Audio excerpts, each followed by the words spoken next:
जय हिंद स्टूडेंट्स। आज के लेक्चर में डिस्कस करूंगा वोकैबुलरी जो कि कोहेजन कोहेरेंस में आपकी हेल्प करेगी। आज का लेक्चर जो है वो लेक्सिकल के पॉइंट ऑफ व्यू से नहीं है। आज जो हम डिस्कस करेंगे मेनली डिस्कस करेंगे कि कोहेजन कोहेरेंस का स्कोर कैसे इंप्रूव किया जाए। अब आज के लेक्चर में जो चीज मैं डिस्कस करूंगा वो ये है कि एक टाइप की इंफॉर्मेशन को दूसरी टाइप की इंफॉर्मेशन से कैसे कनेक्ट किया जाए। क्या वो सारे वर्ड्स होते हैं जिससे आपका आंसर एक सिस्टमैटिक फ्लो में जाएगा। अब लेक्चर जो है वो दोनों टाइप के क्वेश्चंस कवर करेगा, टास्क 1 राइटिंग हो या टास्क 2 राइटिंग हो। कुछ एग्जांपल्स मैंने टास्क 1 के भी रिकॉर्ड किए हैं, साथ ही साथ कुछ एग्जांपल्स टास्क 2 के भी आपको देखने को मिलेंगे। तो without delay let's start it. आज के लेक्चर में जो कोहेसिव डिवाइस और सेंटेंस कवर करूंगा वो सेम टाइप की इंफॉर्मेशन से रिलेटेड होंगे। इन अ सेंस, जब आप सेम टाइप की इंफॉर्मेशन ऐड करना चाहते हो, लेट्स से बॉडी पैराग्राफ 1 में आपने ए टाइप की इंफॉर्मेशन लिखी, देन बॉडी पैराग्राफ सेकंड में भी आप ए टाइप की इंफॉर्मेशन लिखना चाह रहे हो, उस सेंस में क्या क्या वर्ड्स यूज हो सकते हैं वो बताऊंगा। इन शॉर्ट, अगर यहां आपने पॉजिटिव इंफॉर्मेशन लिखी है, देन अगेन पॉजिटिव इंफॉर्मेशन ही कंटिन्यू करनी है। वो कैसे लिखेंगे, ये सारी चीजें आज के लेक्चर में डिस्कस करेंगे। तो without delay, here is the first word. जब आपको इंफॉर्मेशन ऐड करनी हो तो आप ऑल्सो का यूज कर सकते हैं। कैसे करना है समझते हैं। ऑल्सो का यूज सेंटेंस स्टार्ट होते टाइम भी कर सकते हैं और सेंटेंस के एंड में भी कर सकते हैं। मैं आपको दोनों के एग्जाम्पल बता देता हूं, जल्दी क्लियर होगा। Also there may be technical error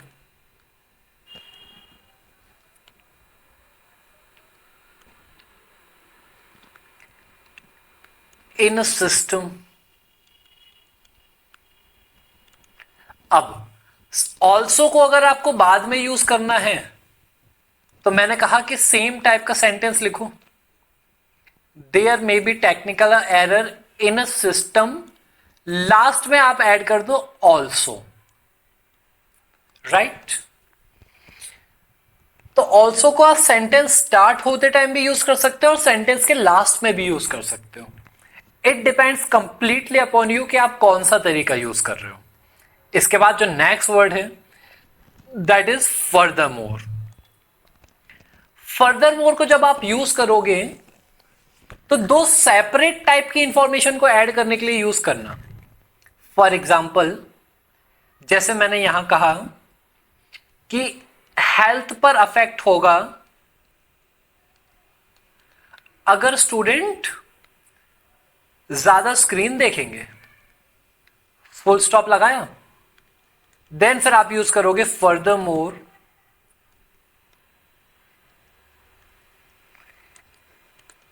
it may cause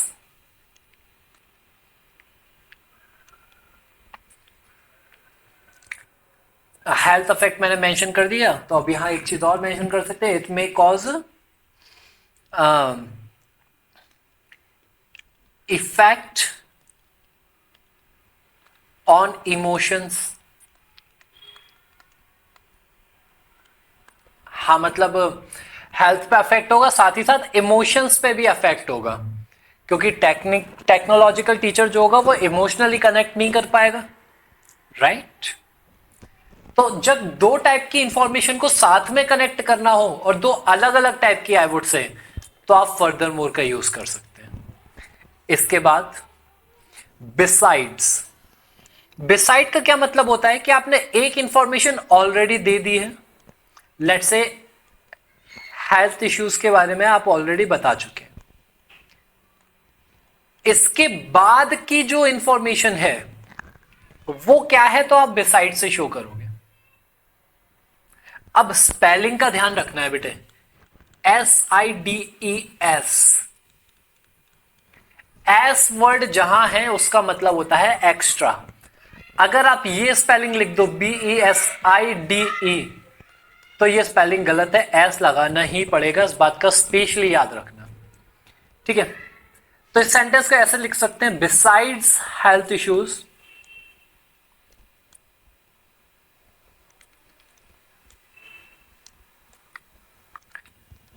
students suffer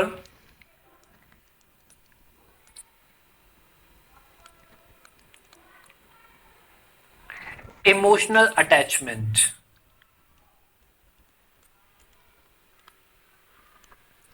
या इमोशनल कनेक्शन।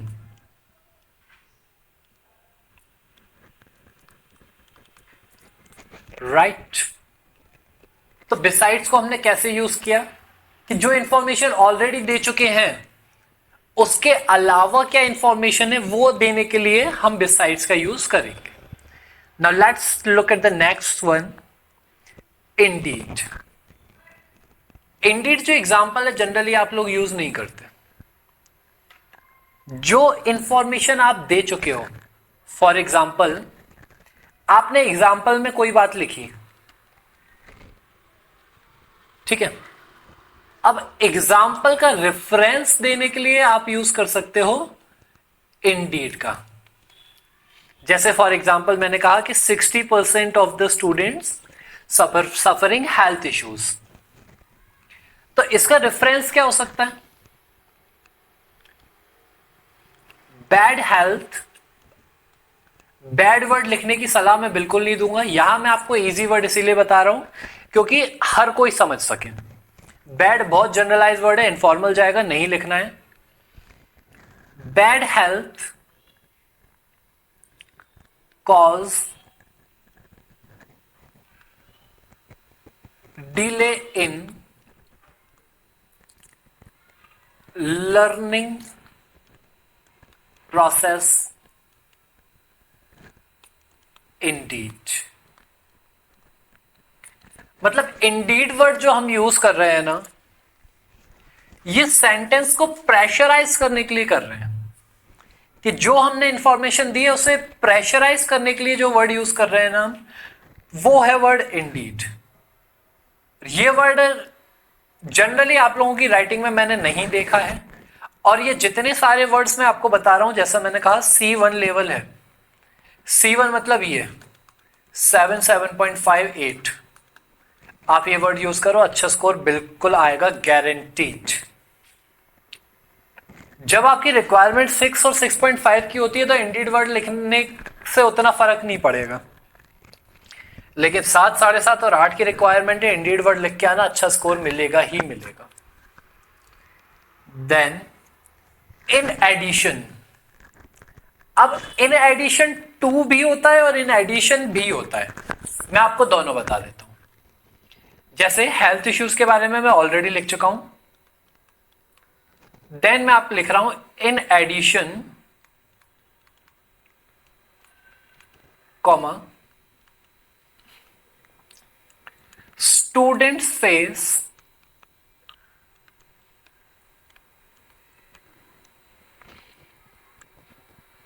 emotional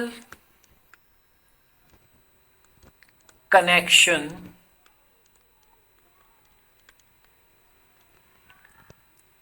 also। अब फेस को बेटर वर्ड लिख लो, स्टूडेंट फील या फिर लैक लिख लो, आपको इजी क्लियर हो जाएगा। Student lack in emotional connection also. अब समझना, इन एडिशन के बाद हमने डायरेक्ट सेंटेंस स्टार्ट कर दिया। अब अगर इसे हम ऐसे लिखते इन एडिशन टू, तो क्या तरीका होता लिखने का, समझना। इन एडिशन टू, ये जो पुरानी वाली प्रॉब्लम थी वो यहां दोबारा रिपीट हो जाती। In addition to health issues, H लिख देता हूं शॉर्ट में, देन फिर सेंटेंस कंटिन्यू होता, in addition to health issues student lack in emotional connection also.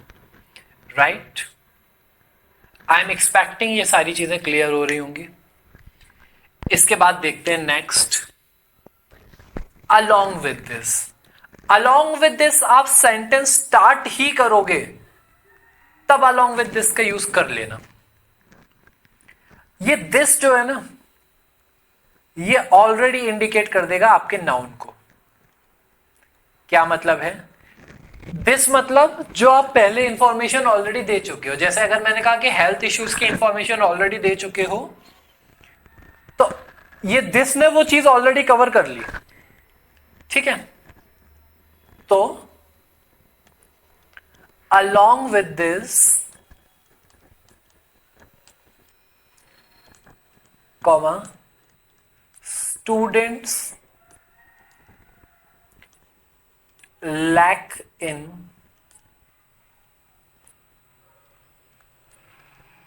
emotional intelligence as well. as well word मैं अभी बता रहा हूं, आगे आने वाली स्लाइड में as well कैसे यूज होगा वो भी समझोगे आप, या फिर अभी के लिए मैं इसे हटा देता हूं। Students lack in emotional intelligence.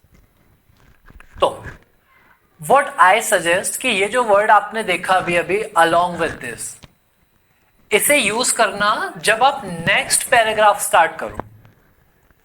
Body paragraph 2 में जब आप यूज करोगे तो अच्छा इंप्रेशन पड़ेगा, अदरवाइज कहीं भी यूज किया जा सकता है, प्रॉब्लम कोई नहीं। नेक्स्ट वर्ड देखते हैं, मोर ओवर। मोर ओवर जब यूज करते हैं जब पूरा का पूरा डिस्कशन खत्म हो गया है, अब आपको नए सिरे से बात शुरू करनी है। देखो मैं इसे ऐसे समझाऊं, मैंने कहा कि हेल्थ के बारे में आपने सारे पॉइंट्स ऐड कर दिए कि हेल्थ इश्यूज होती है, उससे स्टूडेंट के स्टडी पे अफेक्ट आएगा, स्टडी पर अफेक्ट आएगा तो स्कोर नहीं कर पाएंगे, बेटर कंट्री नहीं बन पाएगी, या इंटेलेक्चुअल सोसाइटी नहीं बन पाएगी। इतना पूरा डिस्कशन जब कर लिया, इसके बाद जब आपको एडिशनल इंफॉर्मेशन ऐड करनी है इमोशनल कनेक्शन के बारे में, तब आप मोर ओवर का यूज करोगे। मैं आपको एक एग्जांपल से बताऊं, आई एम सॉरी, यहां देखो example. More over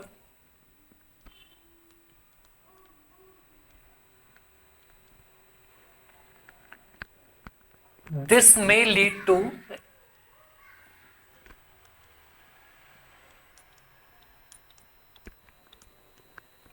lack in emotional connection, right? I'm expecting समझ आ रहा है आपको। अच्छा, टास्क 1 में कैसे यूज करना है ये बात भी समझो।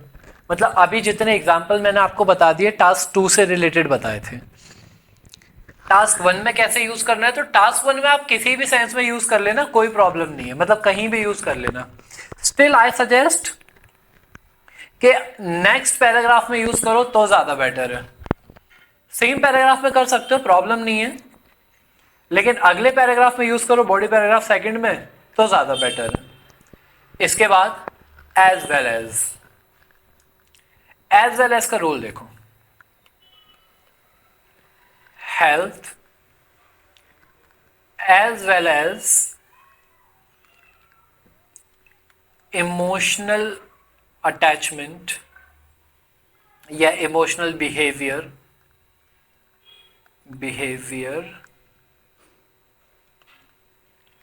plays vital role। vital का मतलब important होता है, जैसे नहीं पता,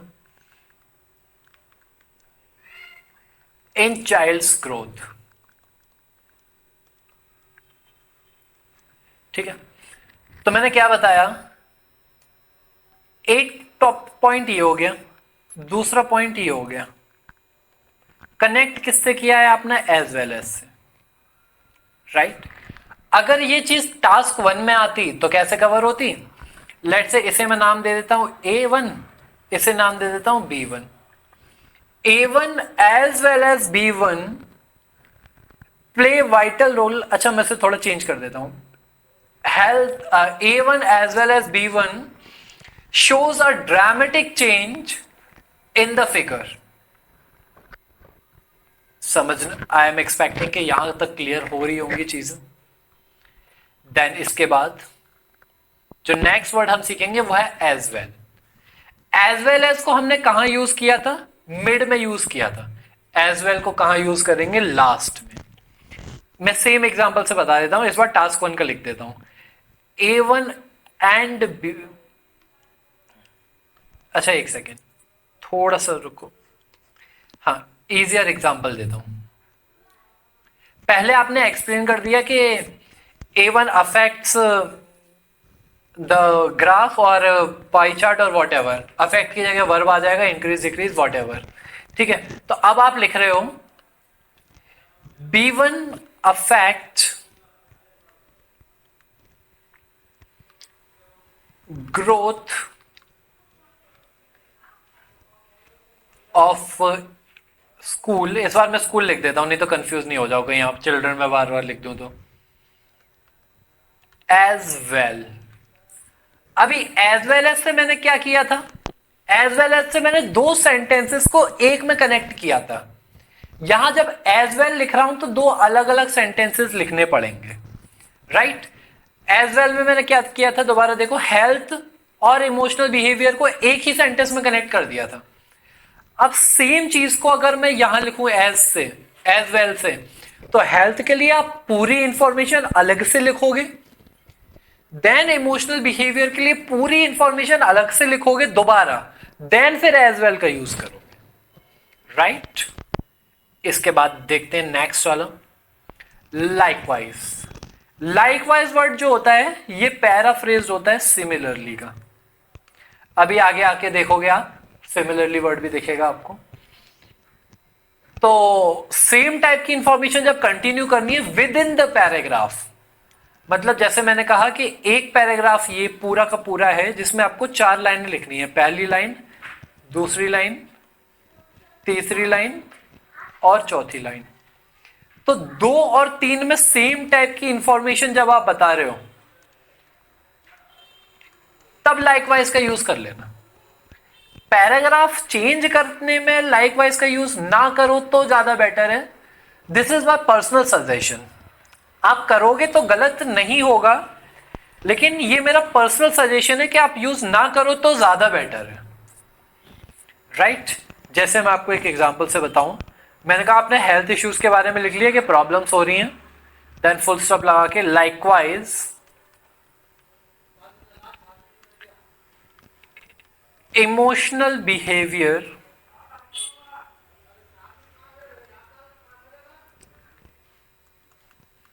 is another factor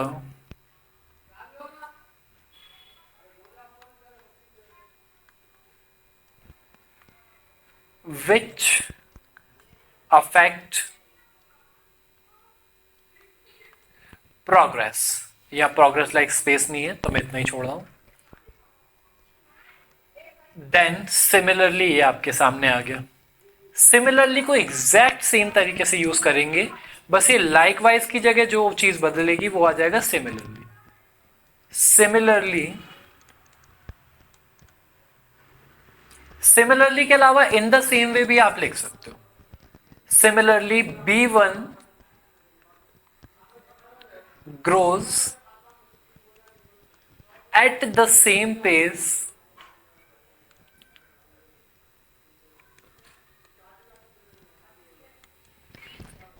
कि जिस तरीके से A1 ग्रो हो रहा था सेम फॉर्मेट में सेम तरीके से B1 भी ग्रो हो रहा है, right. In the same way, जैसा मैंने अभी आपको कहा, ये आपके सामने आ गया। अब इन द सेम वे जब आप लिखोगे तो ये मैं आपको सजेस्ट करता हूं कि ये आप लिखोगे नेक्स्ट पैराग्राफ में।